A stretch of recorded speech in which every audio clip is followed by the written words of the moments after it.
Put on your headphones, turn off every distraction, and for the next few minutes, listen as if someone is about to reveal an advantage most people spend their entire lives trying to overcome instead of using. Machiavelli wrote his advice for princes who already held power. But the sharpest insight buried in that work applies just as well to someone with none of it yet. Being underestimated isn't an insult to recover from. Handled correctly, it's one of the few genuine advantages available to anyone who doesn't yet have status, resources, or a reputation worth defending. Most people spend real energy trying to correct this the moment they notice it happening, without ever asking whether the correction costs more than the dismissal itself. Why the most capable people in any room are often the last ones anyone suspects, and what it actually costs to keep it that way. Principle 1. Nobody prepares defenses against a threat they haven't identified as a threat.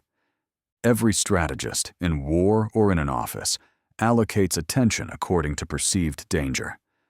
The competitor who looks dangerous gets watched closely, second-guessed, and quietly worked against before they've done anything at all. The one who looks unremarkable gets almost none of that scrutiny, simply because nobody thought to spend the energy. This is worth sitting with. The watching itself is a resource, and it's finite. A room only has so much suspicion to distribute. Every bit of it aimed elsewhere is a bit that isn't aimed at you, and being underestimated is, in practical terms, a permanent exemption from that budget. Think of any group project, any office, any competitive environment where more than one person is trying to advance. Attention naturally sorts itself by threat level within the first few weeks, almost without anyone deciding to do it consciously. Once someone's been filed under "not a concern," that filing tends to stick for a surprisingly long time, well past the point where it's still accurate, which is exactly the gap this advantage lives inside. Reassigning that filing takes far more effort than establishing it in the first place, which is precisely why the early period matters so much.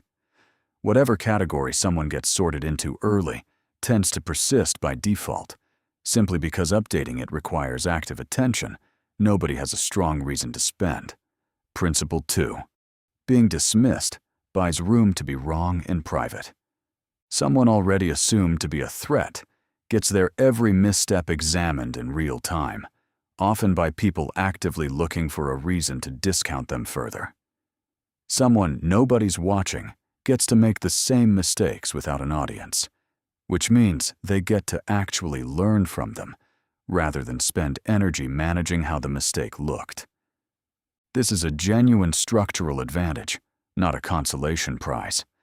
Skill built without scrutiny develops faster than skill built under a spotlight, because the spotlight adds a second job on top of the first one, performing competence while still developing it. Being overlooked removes that second job entirely. Consider two people learning the same difficult skill at the same pace. One does it publicly, announcing progress at every stage, correcting mistakes in front of an audience that's already formed opinions about their ceiling. The other does it in obscurity, failing repeatedly with nobody keeping score. By the time both are actually competent, the second person has spent that entire period building real skill. The first has spent a portion of it managing perception, and perception management doesn't transfer into the skill itself. Principle 3. An unexpected success reads as luck, and luck rarely provokes retaliation the way visible ambition does. When someone who was clearly building towards something finally arrives, the reaction is often resistance. People had time to see it coming and decide how they felt about it. When someone nobody was watching arrives at the same result, it reads as a surprise, almost an accident. And surprises are far less threatening than plans that were visibly in motion the whole time. This is precisely why so many significant moves get made by people nobody saw coming. It isn't always because they were the most talented person available. it's often because they were the only one who hadn't yet been identified as competition worth blocking. There's a strange asymmetry underneath this. The more openly someone announces an ambitious trajectory, the more resistance they generate along the way, purely because resistance had time to organize. The person moving quietly generates almost none of that friction, right up until the moment the result is already finished, at which point resisting it does nothing, because there's nothing left in motion to stop. This is also why so many people who telegraph big plans early end up fighting battles that a quieter approach would never have created in the first place. The opposition wasn't inevitable. It was manufactured unintentionally by the announcement itself. Principle 4. People reveal far more to someone they don't consider competition. Guarded information stays guarded around anyone perceived as a rival.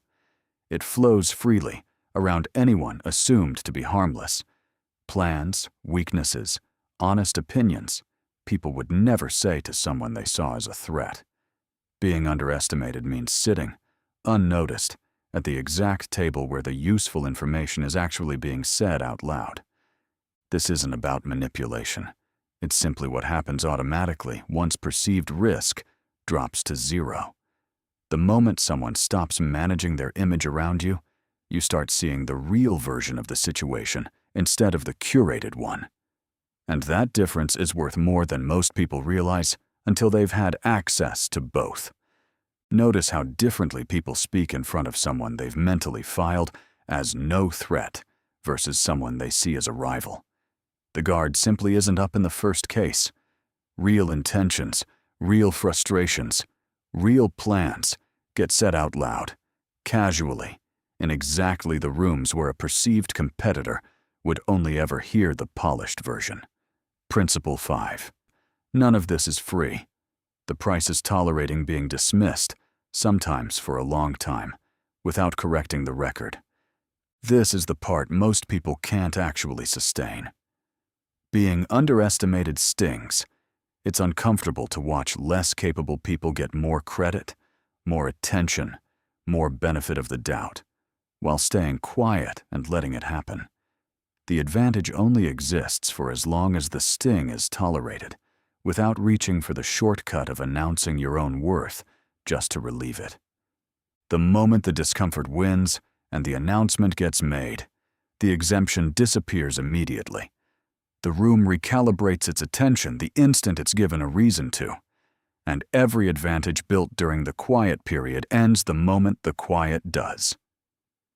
This is why the timing of that reveal matters more than the reveal itself. Correcting the record too early spends an advantage that was still generating value. Waiting too long risks the credit landing somewhere else entirely. The actual skill isn't enduring the dismissal forever. It's reading, precisely, the point where the cost of staying quiet finally exceeds what quiet is still buying. This isn't a permanent state to live in forever, and Machiavelli never suggested it should be. Power that stays hidden indefinitely accomplishes nothing. At some point, it has to be used. The actual skill isn't staying underestimated forever. It's controlling exactly when that stops being true, on your own timeline, instead of having it corrected for you the moment someone else decides to notice. So the next time you feel the sting of being overlooked in a room that matters, resist the urge to correct it immediately. Sit with the sting for a moment longer than feels comfortable. It usually passes faster than expected, and what's left afterward is a clearer view of what the room actually looks like when nobody's performing for you. Ask first what you're still able to see and do and learn, precisely because nobody's watching yet.